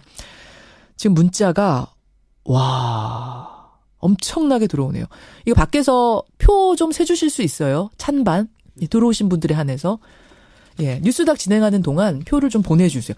입막에 무조건 의무화 15kg 넘는 개에 대해서 여러분 의견 보내주시고 그 사이에 뉴스닥 진행을 하겠습니다. 어서 오십시오. 세미래정책연구소 허성무 소장 오셨습니다. 예, 반갑습니다. 반갑습니다. 바른정당 이준석 최고위원 어서 오세요. 네, 안녕하세요. 오늘 두 분이 커플룩이세요? 아주 멋진 양복을 차려입고 오셨는데 네. 얼굴은 네. 일단 허 소장님은 잠을 많이 못 주무셔서 피곤해 보이시는 그렇습니다. 거고 이준석 최고위원은 네. 사실은 제가 농담조로 지금까지는 네. 허 소장님 우리 그랬잖아요. 네. 바른정당 어떡합니까? 농담조로 이랬는데 오늘은 정말 웃음기를 쏙 빼고 제가 나라 이름 표정으로 좀 만들었습니다. 아니 바른정당 진짜 어떻게 되는 거예요? 아니 근데 이제 충격파라는 거는 이게 몇 달 전부터 이제 탈당하신 분들이 속된 말로 을러댔던 거기 때문에 네. 그렇게 뭐 크진 않지만은 당장 그래도 현실적으로 예를 들어 사무처 직원들 중에서 예를 들어 이제 나가야 될 사람들도 있고 왜요? 이제 정당 보조금이 줄어드니까 월급을 못 주는 상황. 예, 그리고 국회 수석 전문위원 같은 경우 9분 이제 뭐 그냥 그만둬야 돼요 그분들은 뭐 이런 것들이 있고 예를 들어 그 중에 뭐 그만두진 않지만 적어도 저희 사무처 직원 중에 한 명은 이번 주 토요일 날 결혼하는데 지금 뭐 어느 누구에게도 지금 뭐 축하해달라고 할 수가 없는 그런 청장 돌리기 좀 뻘쭘한 상황이 돼버렸고 직장이 어떻게 될지도 모르는 이런 불안한 그래서 상황. 전체적으로 뭐 분위기가 다운돼 있죠. 다운돼 있는 건 맞죠. 그렇죠, 그렇죠. 페이스북에다가 어제 이준석 최고가 휴대폰 문자 메시지 받은 거 하나 공개하셨죠. 요게 어제 저녁에 상당한 화제였습니다. 저도 보고 조금 놀랐어요. 내용이 뭐였죠? 그러니까 이제 탈당하면서 이제 이게 어디까지 문자가 돌아왔는지를 잘 모르겠는 게 이제 돌린 분들은 원외위원장들에게 돌렸다라고 이제 이야기하는데 뭐 사무처에서도 이걸 받은 분이 있다는 얘기가 있고. 내용이 뭐예요? 내용이. 그러니까 바른정당인 당원 중에 자유한국당 입당하고 싶은 분은 뭐 예를 들어 탈당계, 그러니까 탈당계랑 그 입당계, 그러니까 바른정당 탈당계랑 자유한국당 입당계 링크를 걸어가지고 오셨거든요. 그래가지고 그걸 제출하면은 일괄로 제출해주겠다 이런 얘기인데 이게 솔직히 말하면 그게 누구 명의로 나왔냐면은 그 보수통합추진위원회라고 이제 그때 구성하겠다고 했던 거. 그래서 강길부, 김용태, 황현철 의원 이름으로 나왔는데 그렇죠. 솔직히 말하면은 이 바른정당을 나가는 게 사실 좀 미안한 자세가 있어야 된다는 생각을 전 했거든요. 그러니까 나가면서도 그러니까 어제 동지들에 대한 이 문자도 그랬지만은 어제 그 정론관에 국회에 서가지고 이제 8분이 서가지고 발표한 기자회견문을 보면서 저는 일부러 전문을 읽었어요. 다른 분들은 방송으로 그냥 발췌된 걸 보셨겠죠. 전문을 읽었는데 거기 어디에도 지금까지 바른정당 내 구성원들에게 같이 있으면서 뭐 하지 못했던 것들 아니면 남아서 해달라 뭐 미안함의 구석이 하나도 없어요. 그러니까 이게 저는 깜짝 놀랐어요. 저랑 다 친한 분들인데도 불구하고 나갈 때 그 생각이 하나도 안 들었나? 뭐 이런 생각이 들어가지고. 배신감 같은 거, 동지에 대한 기회감 같은 거. 이준석 의원은 친하다 생각했는데 그분들은 아무도 친하다 생각 안 했던 거 봐. 그러니까요. 아니. 짝사랑이었던 겁니까? 아니, 그러니까 저는 진짜 그래도 1년 동안 예를 들어 바른정당에서 있으면서 뭐 희노애락이 있었으면은 거기에 그렇죠. 뭔가 그런 부분을 정리를 했을 것 같은데 그게 아니라 너무 당당하게 우리는 보수 재통합을 위해서 뭐 큰 물로 갑니다. 뭐 이런 느낌의. 갑니다. 그리고 탈당하고 싶으신 분들 저희와 함께 자 이쪽으로 보내주세요. 788-0146 팩스번호 입당하고 싶은 분 784-5078 뭐 팩스 번호 이런 거를 문자를 돌리니까 네. 남아있는 분들의 배신감 같은 게 있었던 거군요. 그러니까 이게 참 흔히 있는 일은 아니지만은 이런 일도 있구나 하는 생각이 듭니다. 그 우리가 지금 이별의 문화가 정당에서도 그렇고 또 뭐 부부끼리 간혹 그 이혼할 경우에도 그렇고 깔끔하고 편한 그런 이별이 아니라 항상 뭐 원한을 남기고 이런 뭐 감정을 굉장히 나쁘게 해서 헤어지는 그런 문화가 그대로 있는. 아름다운 이별은 유행가 가사에만 존재하는 그런 거죠. 형용모순이죠. 그렇군요. 바른정당. 그러면 이제 뭐 어떻게 이렇게 됐습니다. 앞으로 어떻게 될 건가? 바른정당의 미래 어떻게 보세요? 뭐 제가 봤을 때는 어차피 11명 의원들 남은 분들 그리고 남은 다른 당원들이 어떻게 추스리냐가 문제예요. 그렇죠. 그게 앞으로 이제 한 3, 4일 정도 내에 이제 어느 정도 윤곽이 잡힐 것 같은데. 의원 11명 남았죠. 예. 그게 잘 추스려지면은 11명으로 또 이제 또 하던 거 계속 이어나가는 거고. 여기서 이제 만약 관리가 잘 못 되면은. 그러니까 그러면은 이제 또 질의멸렬한 상황이 올 수 있기 때문에. 여기서 질문 드리겠습니다. 11명은 공고합니까?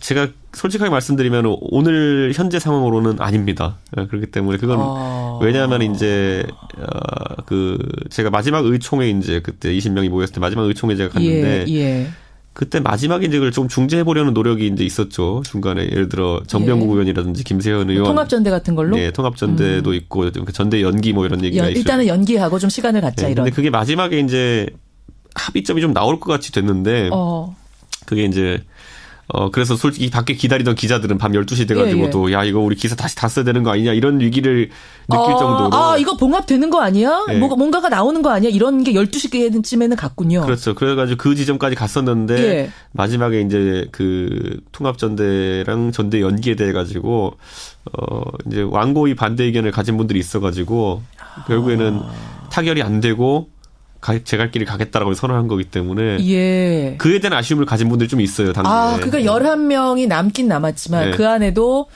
조금 더 잡아봤어야 되는 거 아니야라는 것과 꼭 이렇게만 했어야 되느냐라는 거에 대해서 약간 감정의 골이 지금 그걸 지금 서로 풀어야 되는 것이기 때문에 그게 숙제군요. 숙제입니다. 숙제. 사실상 안 되면은 추가 탈당 가는 거죠, 소장님. 그렇죠. 그래서 지금부터 유승민 의원의 리더십이 더 중요한데요. 뭐 그것과 관계없이 이미 이제 원내 대표 맡고 있는 그 누구죠? 주호영 대표 같은 경우는 탈당을 예고해놓고 있기 때문에 몇 명의 추가 탈당은 뭐 있을 거라고. 뭐라고 했어요, 주호영 원내대표가? 그러니까 우리가 11명이라 얘기할 때 9명의 주호영 대표도 원래 들어갑니다. 그러니까 그런 의미로. 그렇기 때문에 저는 또 새로 한 분이 들어간 건 줄 알았어요. 전당대회 치르고 나면 이제 떠나겠죠. 그렇죠. 결국 이제 주호영 의원 입장에서는 자기는 이제 장례식까지 다 마무리하고 가겠다 이런 느낌으로 이야기하는 거죠. 바른정당.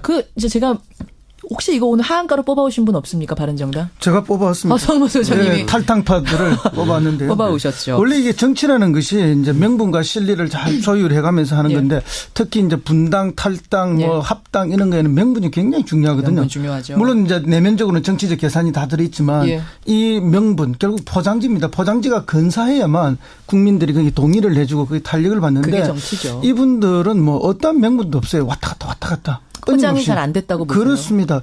박근혜 전 대통령 출당이 명분이었죠. 포장이었잖아요. 그거 아니라고 보세요. 최악의 명분으로 간 거죠. 최악으로. 그런데 이제 그것만 가지고는 부족하니까 이제 포장을 조금 더 한 게 뭐 문재인 정부의 포퓰리즘을 막기 위해서 한다. 이렇게 보수가 뭉쳐야 한다. 그럼 뭐 조금 그건 말이 안 되는 거죠. 뭐 자기 지지자 일부는 동의하겠지만 대부분의 국민들은 동의하지 않는 거라서 자관 이 지방선거를 앞두고 일어난 대탈출극. 뭐 졸렬한 어쨌든 탈출극이다 이렇게 보입니다. 대탈출. 그러니까 저는 이게 이해가 안 가는 게 문재인 정부를 포퓰리즘 막기 위해 가지고 보수가 통합되어야 된다는 말이 얼마나 이제 모순이 있냐면은 원래 교섭단체가 많으면 많을수록 여당은 귀찮습니다. 무슨 말이면 정당수가 많을수록 교섭단체가 특히 많을수록. 왜냐하면 방송에서도 방송가에서도 그 원칙이 뭐냐면은 예를 들어 뉴스 리포트를 낸다 그러면은 교섭단체 순서대로 해가지고 교섭단체까지는 종정을 동일한 분량으로 거의 냅니다. 맞아요. 그렇기 때문에 예를 들어 이런 거죠. 문재인 정부를 비판할 주체가 예를 들어 자유한국당 하나만 있느냐 아니면 자유한국당과 바른정당이 같이 뉴스에 나가느냐 의견이는 굉장히 큰 차이를 가집니다. 그런데 그런 것들을 무시하고 예를 들어 그럼 이제 예를 들어 어떤 토론을 간다 보세요. 그럼 공식적인 토론회 같으면은 이제 자유한국당, 국민의당 그다음에 그 더불어민주당 이렇게 3명만 앉아 있는 거랑 바른정당 1명 더 앉아 있는 거는 무게감이 압박감이 다르죠. 2대1 구도냐 2대2 구도냐 그렇죠. 차이가 있는데 불구하고 왜냐하면 이걸 똑같이 했던 게 뭐냐면은 박근혜 정부 시절에 국민의당이라는 교섭단체가 하나 더 생김으로 인해 가지고 항상 어딜 가더라도 여당은 2대1 구도로 이제 비판을 받을 수밖에 없는 구도인데 이게 사실 우리 살면서도 친구들끼리 가가지고 고깃집에서 3명이 앉아가지고 정치 얘기할 때 2대1 구도로 돼 있으면 굉장히 불리하거든요. 근데 그렇죠. 그런 걸 생각하지 않고 2대1이냐 3대1이냐는 천지 차이죠. 2대1이냐 2대2냐는 굉장히 중요한 건데 그거 이제 고깃집 이론으로 봐도 그런데 그걸 지금 뭐 정당이 교섭단체가 줄어들면 오히려 문재인 정부 비판하는데 유리하다라는 명분이 안 된다는 말씀이세요. 명분도 안 되고 말도 안 됩니다. 자 그러면 이제 어떻게 되느냐인데 혹시 오늘 하한가로 국민의당 쪽 잡아오신 분 계세요? 저는 국민의당에서 안철수 대표 전 잡아오셨을 줄 알았어요. 오늘 바른정당 얘기를 하다 보면 국민의당 얘기까지 가게 됩니다. 지금 국민의당 상황이 급격하게 좀 변하는 모습이 보여요. 유성엽 의원이 일단 깃발을 들고 나왔습니다. 안철수 대표를 격렬하게 비판을 했죠. 그러자 안 대표도 지지 않고 또 비판을 했고. 근데 이제 안철수 대표 하한가는 이준석 의원이 잡았습니다만은 제가 봐도 조금 생뚱맞은 느낌이 많아요. 어떻게? 지금 오로지 이제 반문 발언만 반복해서 하고 계신데 그것이 국민의당 지지율을 올라가지 않거든요. 본인이 이제 당 대표 될 때 내가 돼야만 지지율을 올릴 수 있다 이런 논리가 있었는데 실제 당 대표 되고 지지율이 전혀 안 올라가고 있습니다. 그리고 당 대표 되고 난 뒤에 이제 반문 발언만 계속 하는데 그것이 호남 정서나 일반 국민의 정서에 많이 어긋나는 게 많아요. 그렇게 되면은 내년 지방선거를 앞두고 있는 지역의 구체적 지역구의원 호남 의원들은 굉장히 힘들어지는 힘들고 불안해요. 지금 저게 우리 호남 정서를 반영하는 건가라는 생각이 호남 의원들은 드는 거고요. 그러면서 유성엽 의원이 뭐라고 했냐면 이렇게 정확하게 말했습니다. 대선에 패배한 사람은 죄인이다. 반성하고 자숙해야 정상이다. 그래서 안 대표에게 당대표 나서지 말라고 했던 거다. 지금도 당의 미래를 위해 중대한 결단이 필요하다. 이거는 물러나란 얘기잖아요. 그러자 그렇죠. 안철수 대표가 이제 뭐라고 했는지 잠깐 들어보세요. 안철수 대표가 어디 있습니까? 나갈 템 나가라죠. 제가 정확한 워딩을 지금 찾고 있는 중이었는데 또 그렇게 말씀하시니까 그게 맞습니다. 그러니까 나갈 테면은 나가십시오. 나는 내 길을 가겠습니다라고 분명히 내 길을 가겠다고 못을 박았어요, 소장님. 그렇습니다. 이제 그것은 이제 호남 중진들이나 호남 지역구 의원들에 대해서 안철수 대표가 지금 계속 일관되게 몇 달 동안 보여주고 있는 태도 중에 하나거든요. 그거는 이제 마음속에 어떤 각오를 가지고 있다라는 느낌을 받을 정도인데, 근데 실제로 이제 이렇게 가는 것은 제가 볼 때 안철수 의원도 굉장히 고립된 길을 가는 거거든요. 그러면 이제 자기는 극중을 이야기하지만 극중이라는 건 진짜 틈바구니가 없는 중간을 이야기하기 때문에 스스로 고립돼서 이제 말라가는 그런 구도가 될 것이다 저는 보고요. 그만큼 안철수 의원이 처해 있는 입장이 매우 지금 어렵습니다. 왜냐하면 지방선거가 당장 7개월 후에 있거든요. 그런데 이 지지율이라면 호남에서 한 명도 당선되기 어렵다.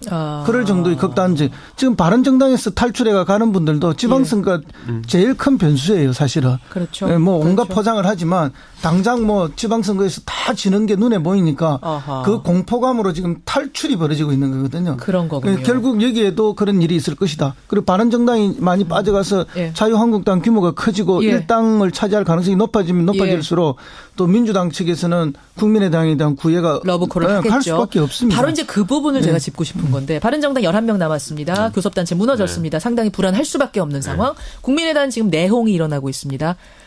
이러다 갈라지면 그다음에 재편이 어떻게 될 건가. 294. 이거 바른정당 분이 하실 수 있으실까요? 소장님이 하실까요? 그러니까 이런 표현할 수가 있는 게 뭐냐면 그 국민의당 입장에서도 예를 들어 또는 안철수 대표 입장에서도 유승민 의원은 굉장히 매력적인 이제 연대 파트너가 될 수 있겠지만은 또 반대로 김무성 대표는 아니었을 수도 있습니다. 근데 이제 그 부분이 좀 해소가 됐기 때문에 안철수 대표가 조금 더 조바심을 낼 가능성이 있어 보이고요.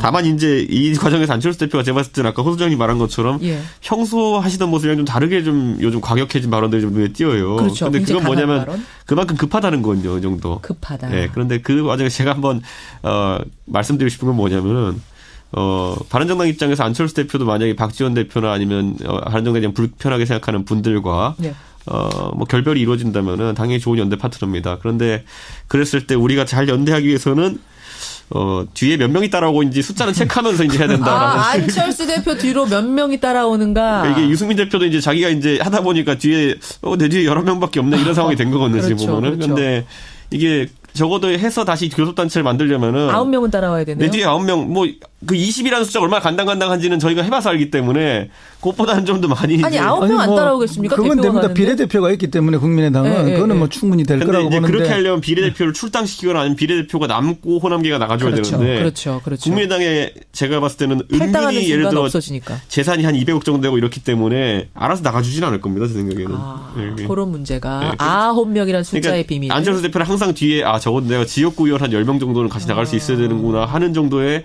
그 자신감은 있어야 되는데. 그 숫자가 그러면 그 9명을 채우냐 못하냐의 숫자에 따라서 바른정당과 안철수계의 융합이 되느냐 안 되느냐. 이 숫자가 진짜 묘한 게 제가 어제 그래서 앉아가지고 어떤 분 한 분이랑 그 숫자를 세보니까 7이에요 지금 안철수 대표랑 같이 할 수 있는.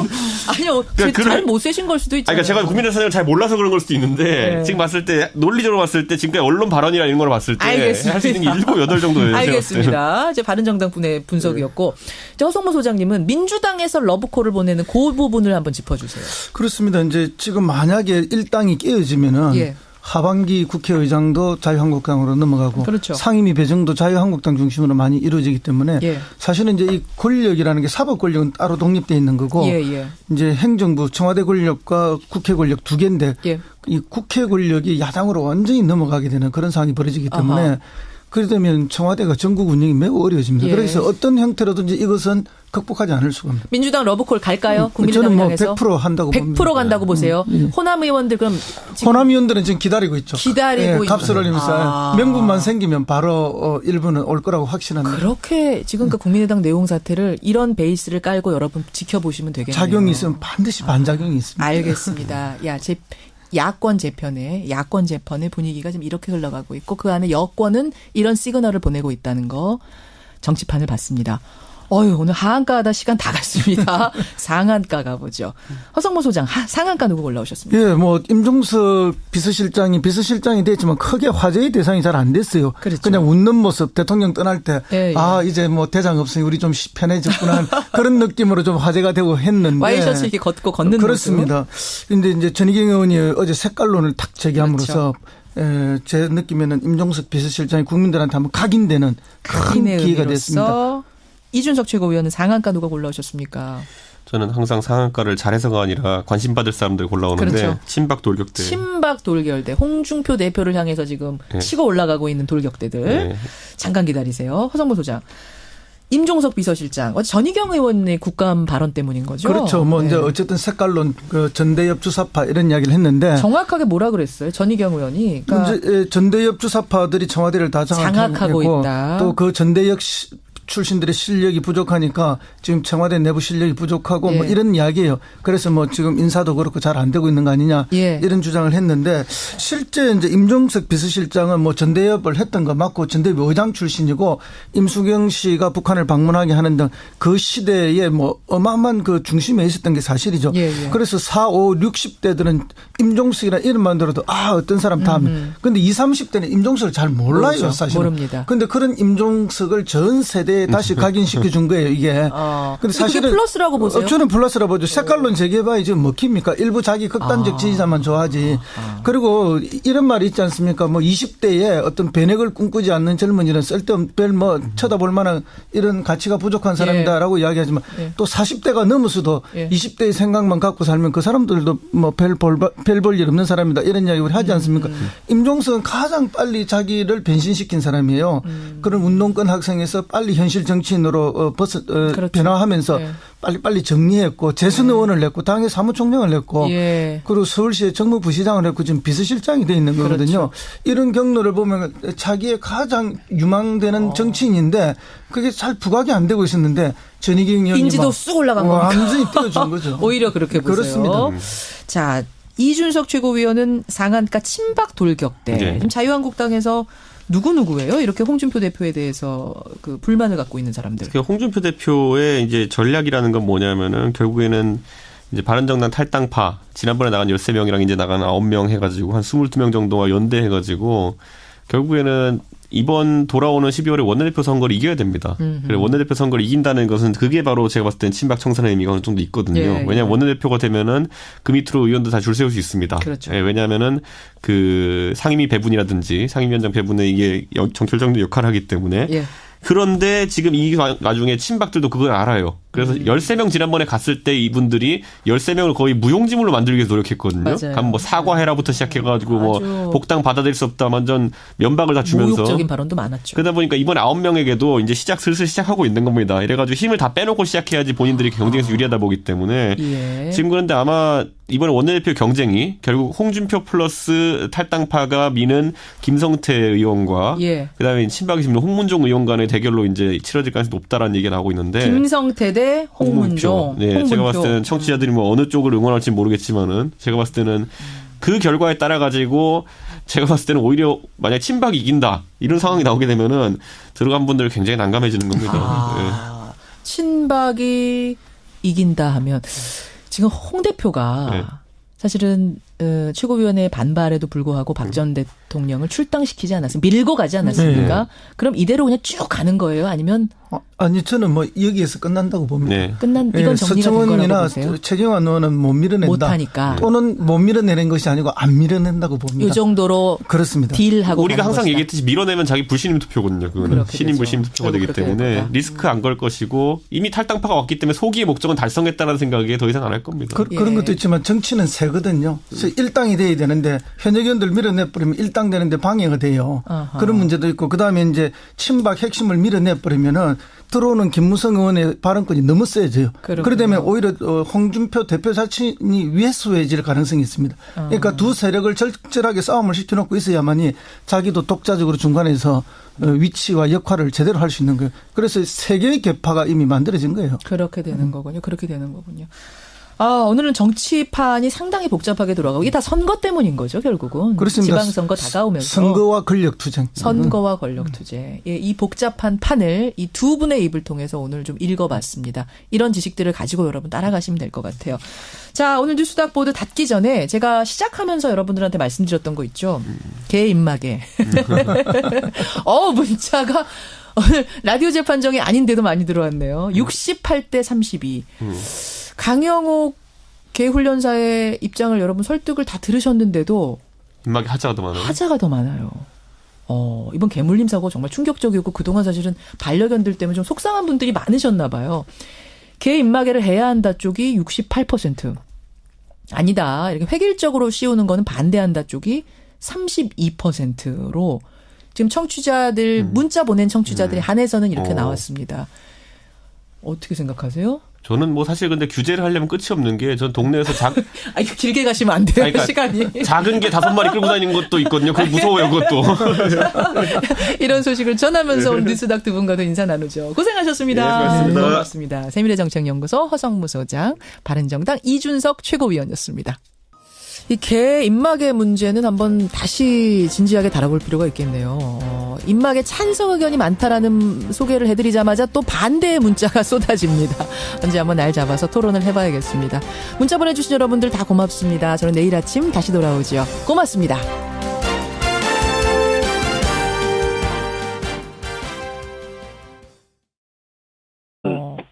지난번에 한미 한국 방문을 앞두고 깜짝 놀랄 일이 일어날 것이라는 얘기를 해서 그런 얘기 했었죠.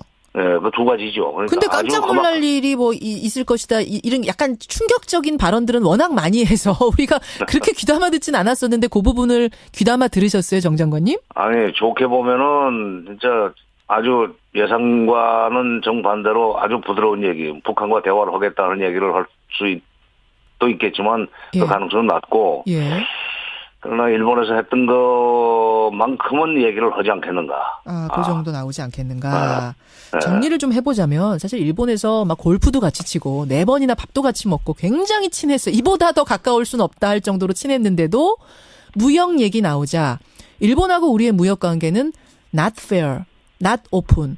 그러니까 페어하지도 않고 공정하지도 않고 오픈되어 있지도 않다. 이렇게 압박을 아주 직설적으로 하더라고요. 그러면서 결국은 무기를 팔고 왔습니다.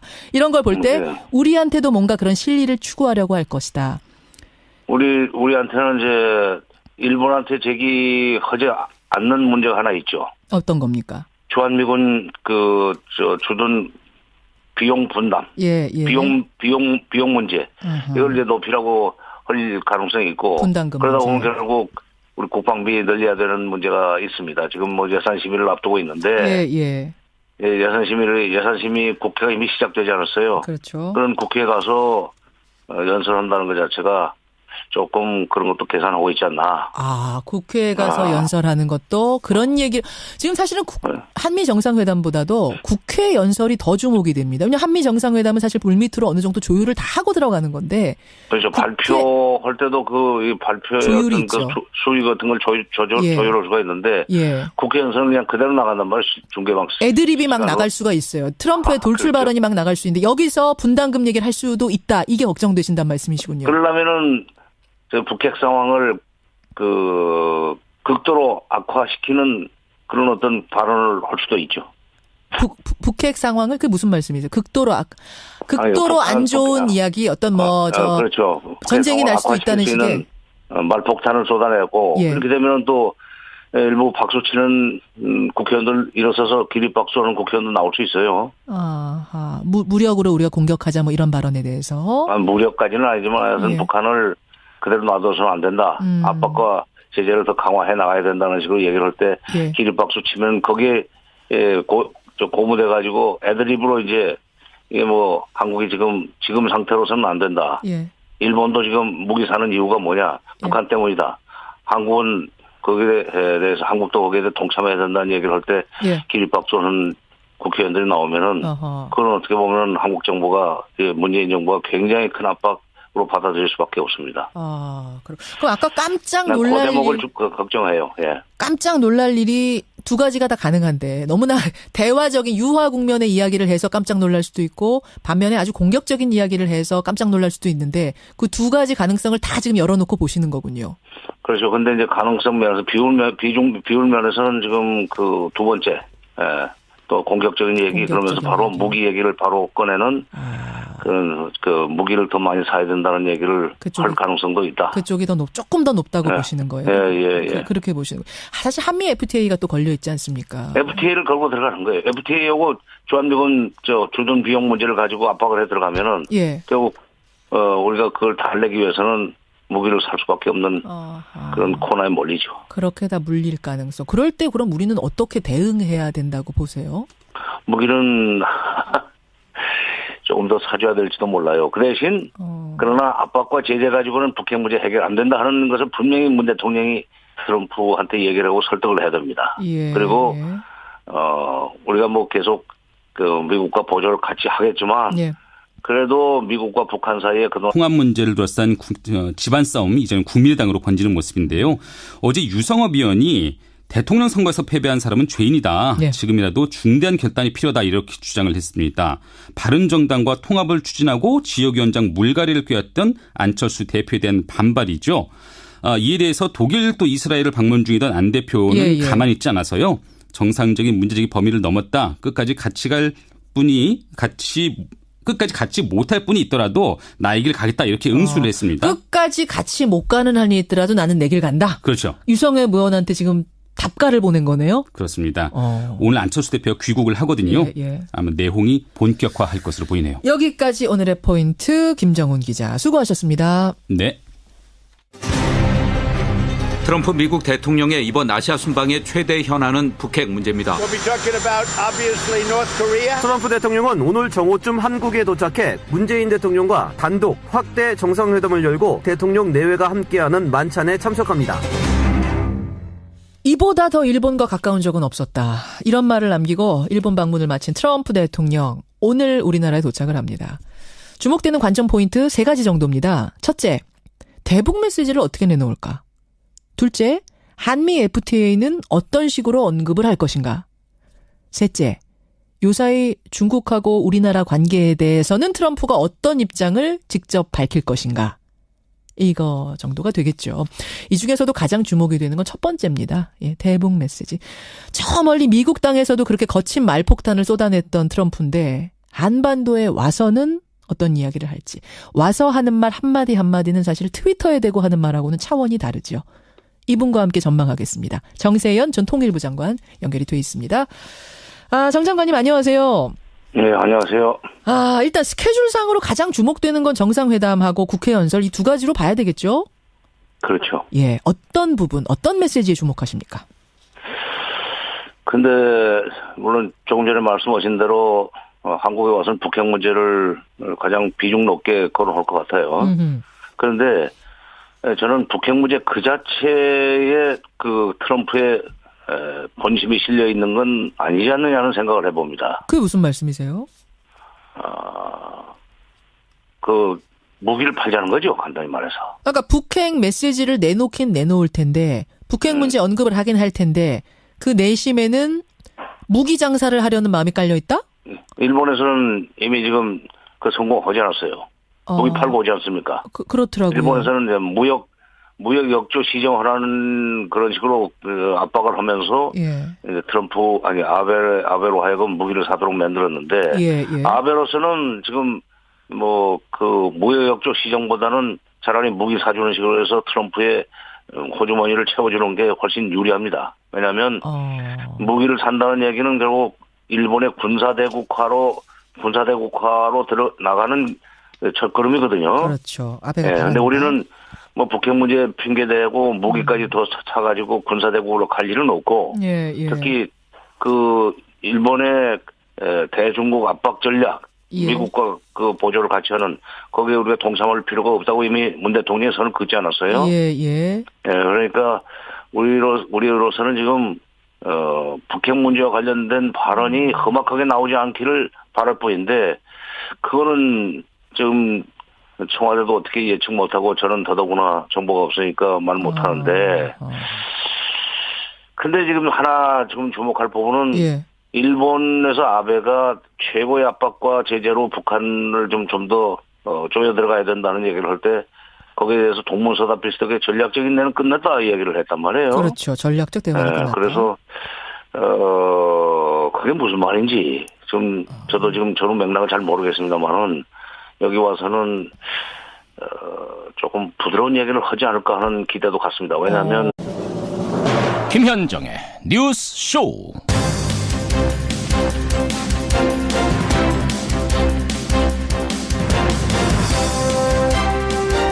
애청자 여러분 안녕하십니까? 트럼프 대통령이 오늘 오후 12시 반쯤 한국에 도착합니다. 미국 대통령이 국빈 자격으로 방한을 하는 건 25년 만의 일이죠. 가장 주목되는 부분은 과연 어떤 북핵 메시지를 내놓을까? 또 한미 FTA에 대해선 어떤 요구를 할까 하는 부분입니다. 사업가 출신 대통령답게 실리를 확실히 챙기고 갈 거라는 전망이 우세합니다.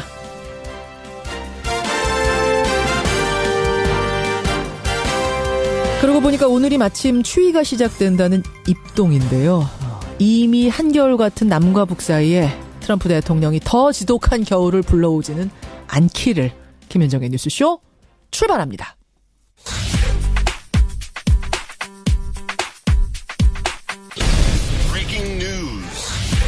김현정의 뉴스쇼가 주목한 오늘의 포인트 김정훈 기자 나와 있습니다. 어서 오세요, 김 기자. 네네.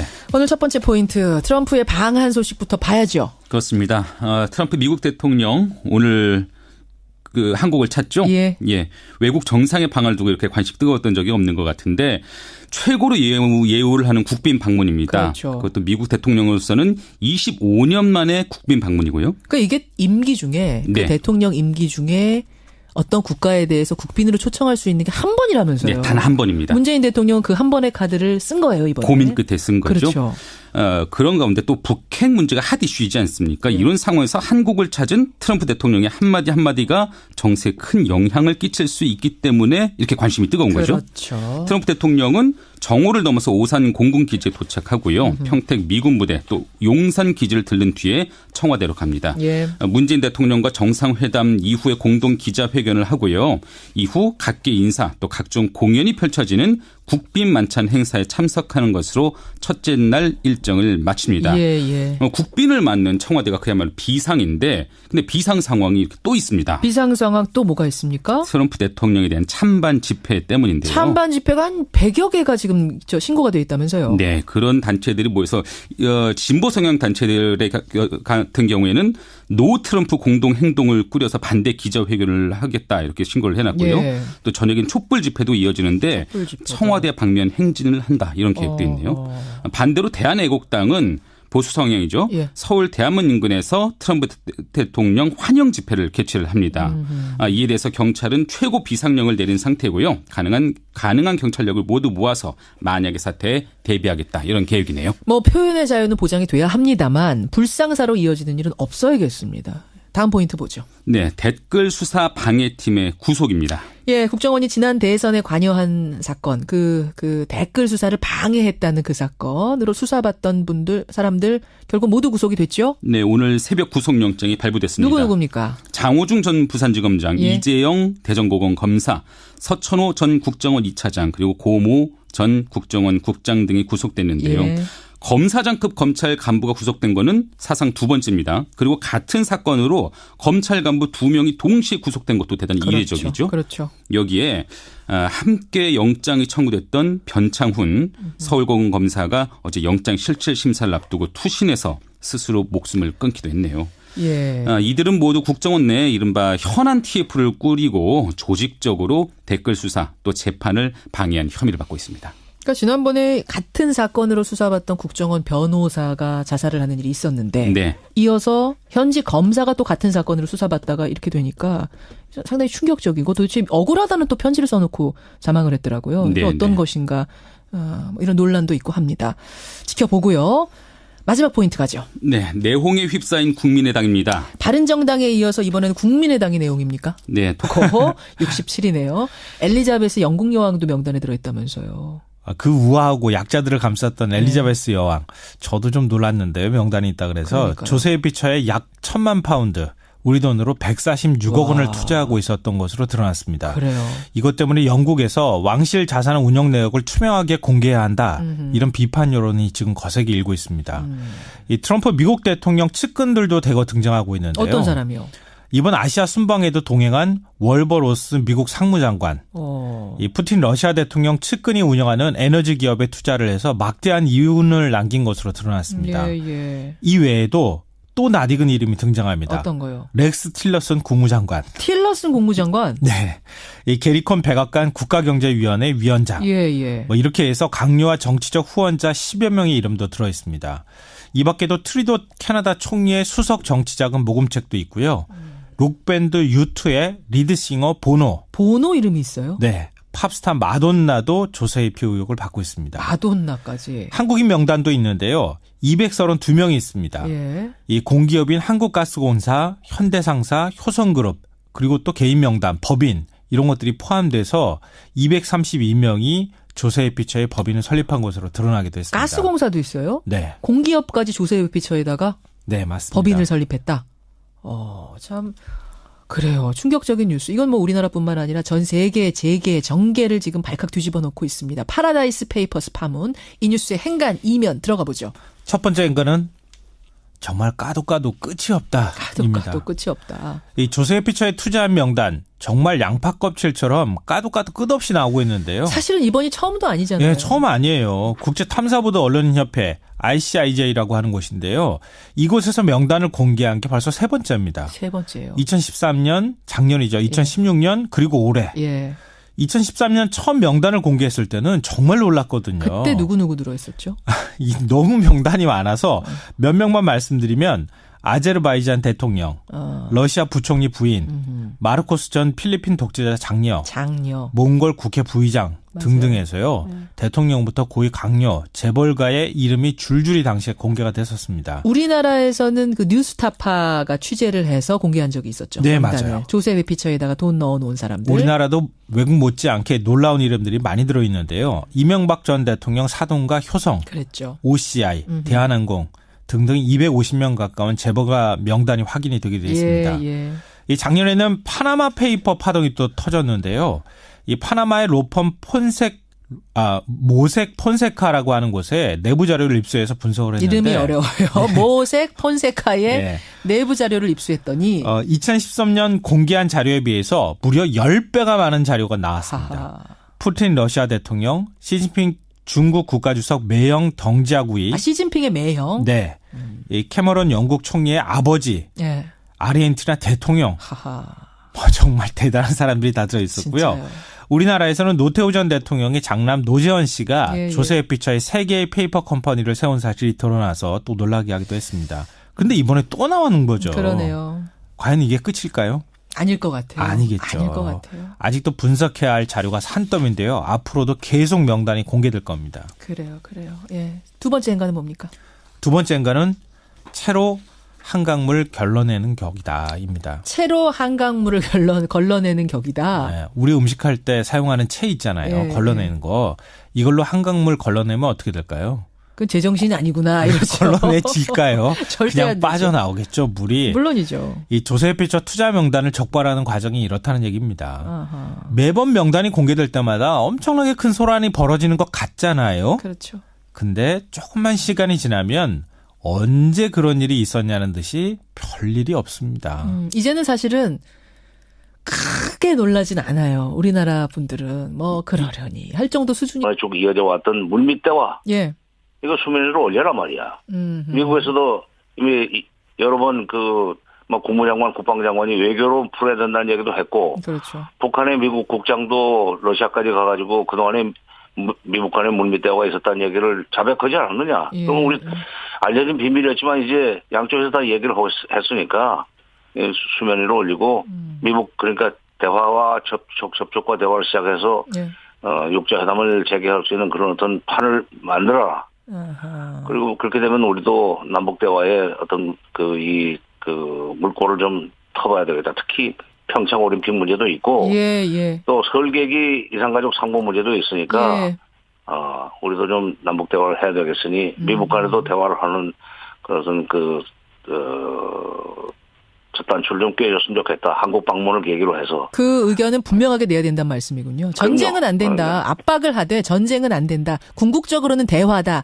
이런 그동안 문재인 대통령의 메시지를 이번에도 정확하게 전달할 필요가 있다는 말씀. 전쟁은 안 된다는 건 분명히 여러 번 얘기했고 아마 그것은 미국도 그 얘기 나오리라고 예상을 하겠지만 압박과 제재에 그동안에 동조했는데 이거 가지고 안 되지 않느냐. 북한 태도 변화가 전혀 없다. 그렇다면 이제는 대화 쪽으로 좀 방점을 찍어야 되는 거 아니냐는 얘기를 문 대통령이 해줘야 돼요. 해줘야 된다.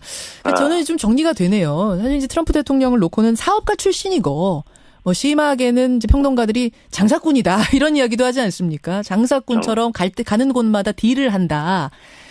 그런 어떤 실리 추구의 대통령이라는 거, 그런 행보를 보일 거라는 걸 깔고 이것이 북핵과 한미 FTA, 한중 관계 언급할 때 다 그런 것들이 깔려 있을 것이라는 걸 계산에 넣고 우리도 카드를 준비해야 된다. 이런 말씀이세요. 우리가 물건을 좀 사주더라도 무기를 좀 사주더라도 대화 쪽으로 넘어가자는 얘기를 이제부터는 대화 쪽으로 좀 넘어가자는 얘기를 문 대통령이 해야 돼요. 다른 아베는 할 일도 없고 중국의 시진핑도 아마 그 비슷한 얘기는 할 겁니다.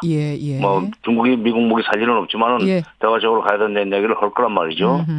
그러니까 그거는 우리가 미리 그런 식으로 해서 대화 쪽으로 물꼬를 트는 소위 첫 단추를 꿰었다는 게 확인이 되면은 북한도 남북 대화에 상당한 정도의 성의를 보이리라고 나는 생각합니다. 우리도 활용을 해야겠군요. 트럼프의 방안을 그런 식으로 활용할 수 있는 이런 카드를 좀 준비해야 된다는 말씀. 지금 말씀 쭉 듣고 보니까 국회 연설에서 트럼프의 애드립이 거칠게 터지지 않았으면 좋겠다. 이런 바람도 좀 가져보고요. 오늘 방한 그리고 정상회담 이어지는 국회 연설까지 지켜보겠습니다. 정세현 장관님 고맙습니다. 정세현 전 통일부 장관이었습니다.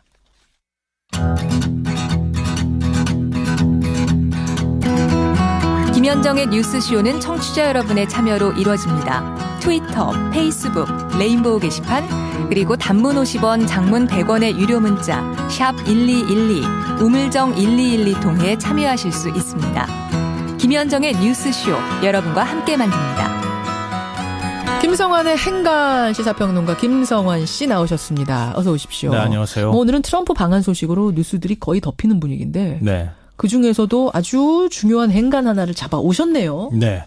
이 국제탐사보도 언론인 협회 파라다이스 페이퍼스 파문이 전 세계 정가를 흔들어 놓고 있습니다. 파라다이스 페이퍼스. 네. 이 대표적인 조세 회피처인 영국령 버뮤다에 본사를 둔 로펌 이 애플비가 67년 동안 관리해온 내부 파일 1,300만 건을 입수를 했는데요. 300만 건. 네. 어마어마합니다. 이 전 세계 67개국 언론사와 공조를 해서 이곳에 투자한 인사들의 명단을 출연했습니다. 이 각국 정상과 정치인 120명, 유명 가수와 배우가 대거 포함된 것으로 드러났는데요. 그렇죠. 이 조세회 피처 명단, 파라다이스 페이퍼스 파문, 이 뉴스의 행간을 좀 살펴볼까 합니다. 예, 67개국 언론사와 공조를 해서 출연했고 67년 동안 관리해온